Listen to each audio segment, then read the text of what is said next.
Let's get into today's episode of Why We Succeed.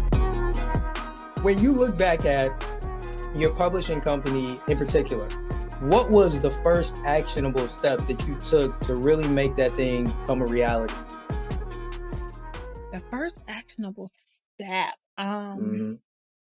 probably just making it a business. I'm here in Illinois, so going online to Secretary of State and saying this is established as a business. I think that sometimes people just skip over practical steps. They just want to get so busy doing stuff, but I just got my legal ducks in a row. I want this to be established as a real business. And sometimes I think that we fail to think like the big business that we want to be because we're small.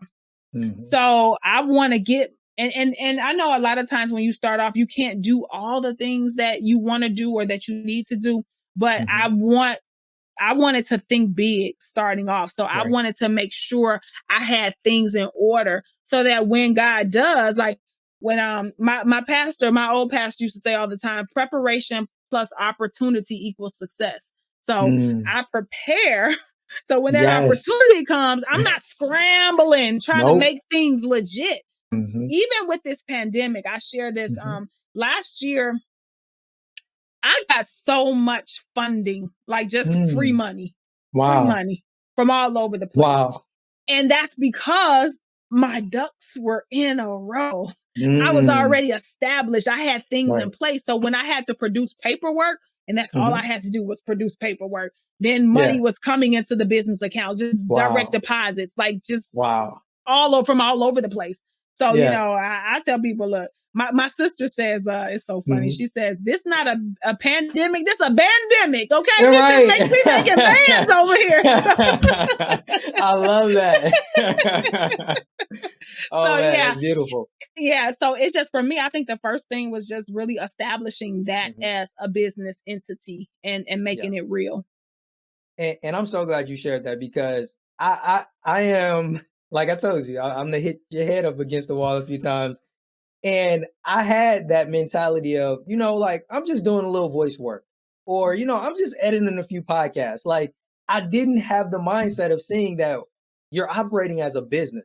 So I dragged my feet with doing what first? Separating my personal bank account and getting a business one. Drag my feet with that. Did the same thing that you mentioned. Drag my feet with actually getting the LLC, actually acknowledging the fact that you are a business. Like, yo, get these things done. So case in point, don't be like me, y'all. Don't be like me. Like if or even if you have, then just catch up and do better. Like when you know better, you do better. Get it done. Get it done. Because one of the things that I learned that really had me like, oh man, why'd I wait so long? Is the tax benefits that come along with being a business as opposed to just being an individual. Yeah. Oh man, that's a game changer. That's a whole nother show. But when I started learning you about write off everything. You're like, I'm writing this off. I'm writing this off. I'm writing this.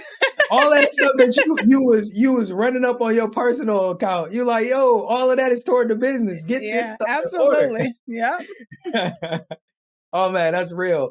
And I'm curious, doing your business, I can only imagine, you need tools and different things that help you to keep everything in line, especially as you mentioned earlier, prioritizing. So are there any tools that you look to and say, hey, you know what, that helps me, that makes my business easier to run? Yeah, I use quite a few things. I use Asana, which is a project management tool. That really helps us because I have a lot of clients with books and they're going through they're at different stages in their projects.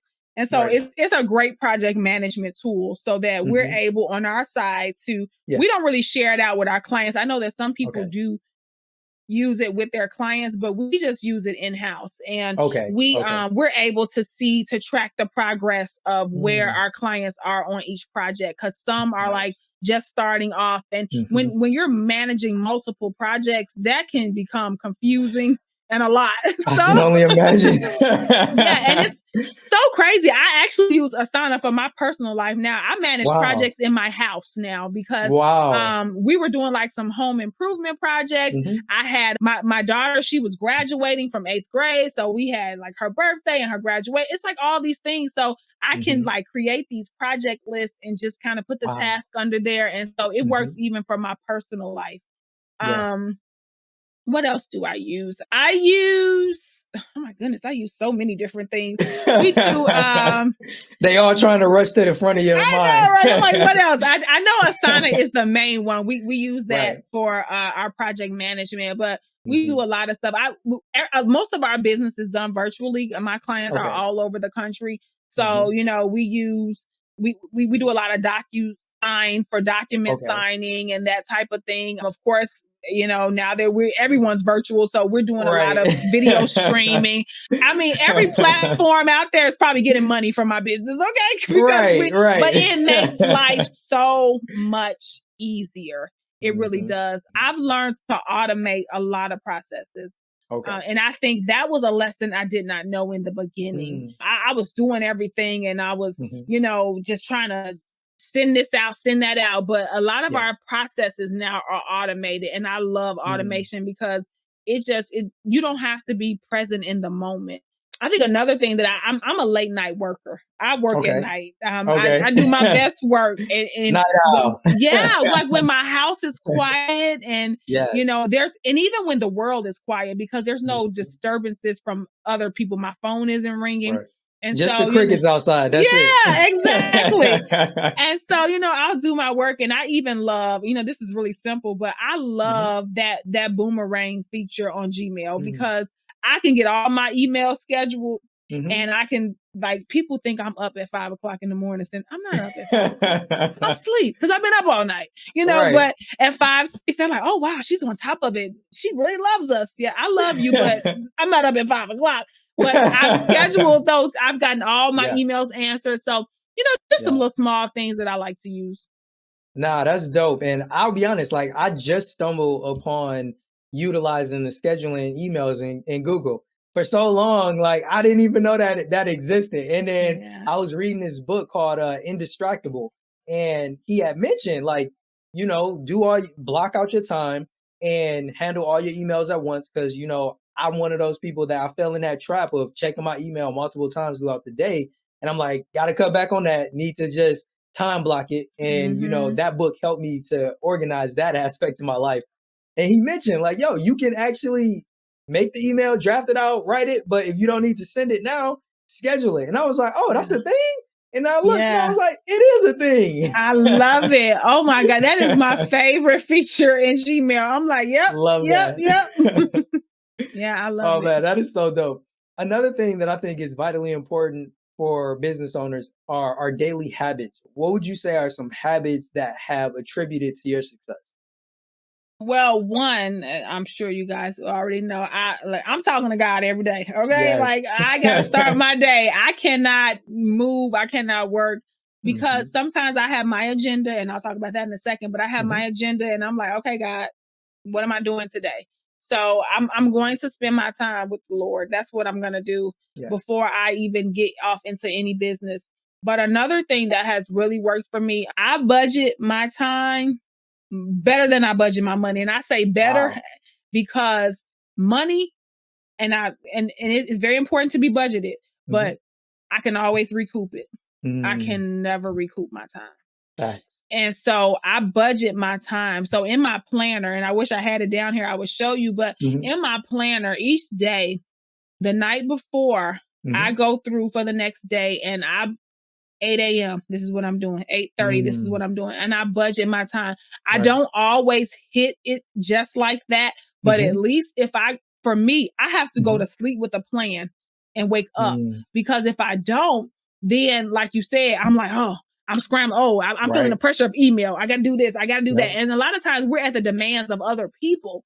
But when I budgeted my time, then I can go through and say, okay, that's done. That's done. And if God throws me a curveball, it's okay.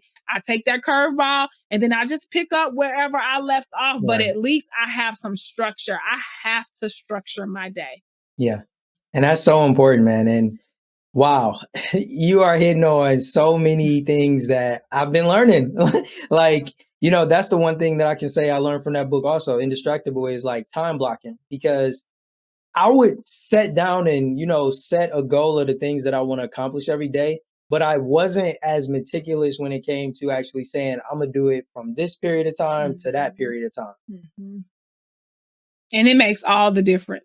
It does. It does. It makes a huge difference. Yeah. Huge difference. And, I'm curious, how long have you been utilizing those habits and applying them in your life? I'm going to say probably about 3 years or so. Okay. It hasn't, well, the me meeting with God, that's been much longer than that. But that's she like, yo, definitely been doing that longer. Been doing that a little while now. But the scheduling thing, and let me tell you, there are some nights that I go to bed and I don't do it because I don't feel like it. And I'm just like, I'll figure it out tomorrow. And it is always an epic fail. Like I look up and I did not maximize my day. I accomplished some things, but I didn't maximize my day. I didn't. Even going back to the tools, I want to go back to that question. It just made me think about something. I'm really big on Acuity. Like it's a scheduling tool. And my friends and family, they even get a link to link for me. They want to go out to dinner. You got to get on my schedule. And I don't have time. And at first they used to be like, "Ma'am, you are acting very Hollywood." But I can only imagine. I'm not Hollywood. I'm just busy. Okay. So I don't have time to send 15 text messages back and forth with you about what time you're available. Let me just send you this link, because then you can see when I'm available. You can sync it up with your availability and you can schedule. And then we're on the calendar and we can go out to dinner next Saturday at 7 p.m. And so I use it for my personal things. Anything that I do professionally, I've kind of adopted it in my personal life because I realize it helps my business to run efficiently. It can help my personal life run efficiently as well. Hey, Success Squad. I hope you're enjoying my conversation with Jay. I'm Kristen R. Harris, and you can find me at KristenRHarris.com. Those of you who are ready to write and publish those books, come find us at ScribeTribePublishing.com. I would love to connect with you. And those of you who need an extra boost in your prayer life, please pick up my prayer journal. You can find it on my website, KristenRHarris.com. It's entitled "The God Put Me Up on Game," the prayer journal. So it will bless your life tremendously.